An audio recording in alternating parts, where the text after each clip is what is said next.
Be blessed by the divine. Harmony between habit and wisdom. When man develops knowledge, he comes to understand the cause and effect system, which is the law of nature. This means that he has grasped the means of reaching out to a better method of life.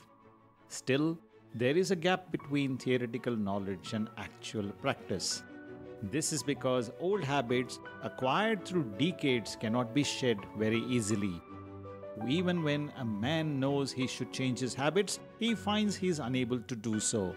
When consciousness is engaged in sensory activity for a long period of time, willpower and awareness become dormant.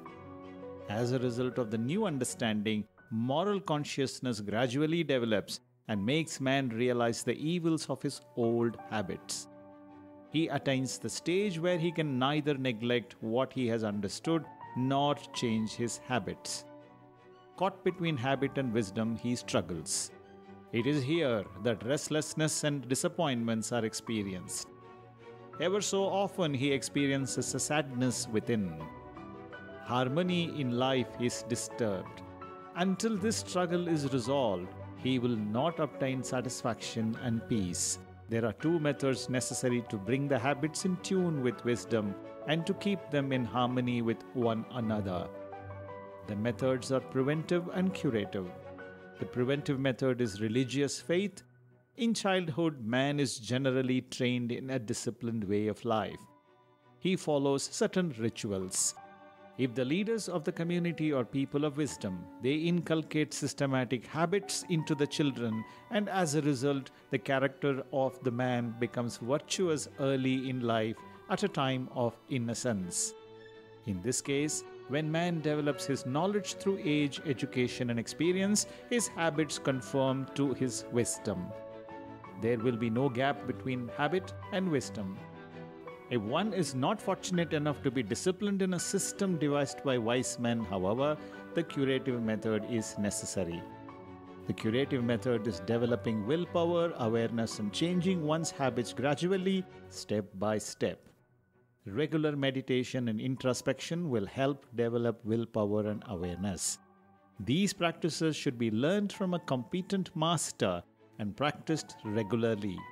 In order to change one's habits, one should first assess the gap between wisdom and habit and then adopt a systematic method for changing the habits in stages.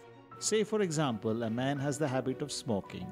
He realizes this habit is bad for his health and wants to stop. Currently, he smokes 12 cigarettes a day. So he should allow 1 month for overcoming the habit. He should first proceed to reduce his daily consumption of cigarettes by 3 every week. By the 4th week, he will only have 3 cigarettes to smoke in a day. By reducing 1 for 2 days, he can bring the cigarettes to nil in 5 days. But he must keep in mind that during the process of reducing the number of cigarettes, he must also prepare or recondition his mind. He must designate a place to sit for a few minutes every day. Then he must sit and close his eyes, concentrating on the decision to quit smoking. He may repeat an auto-suggestion saying, "I will give up the habit of smoking by such and such a date." This process of weaning will be difficult in the beginning, but after a few days of practice, plenty of benefits will be reaped and happiness experienced.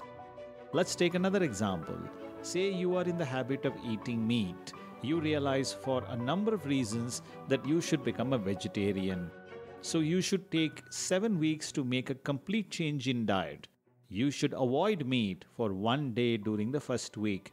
During the second week, avoid it for 2 days and so on. By the end of the 7th week, your diet will be completely changed. Remember to use auto-suggestion each day as previously mentioned.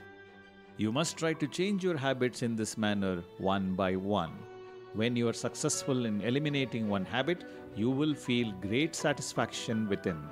Then proceed to eliminate another. This is, in fact, the process of struggle between your will and your habit. With sufficient willpower, awareness, and perseverance, you will undergo a metamorphosis of character. Of course, this curative method is rather difficult, but this objective makes it worthwhile. For as long as there is a gap between habit and wisdom, something will be missing. Subscribe to our YouTube channel and start your journey of consciousness today. Be blessed by the divine.